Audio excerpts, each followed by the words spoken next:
Oi, pessoal! Oi, pessoal! Então agora a gente voltou e o desafio é pula fogueira. Isso mesmo, pessoal. Esse jogo é o seguinte, eu fiz uma cruz com fita branca e daí no meio dessa fita eu coloquei uma fogueirinha de faz de conta. A Cecília vai seguir os comandos direita, esquerda, para frente e para trás, pulando a fogueira. Vamos lá, Cecília? Vamos!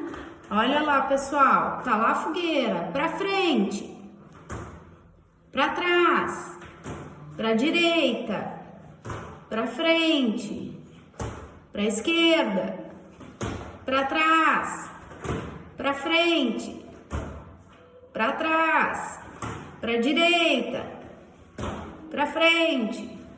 Isso aí, muito bem. Isso aí, pessoal. Faça uma brincadeira da pula fogueira aí na casa de vocês. Tchau!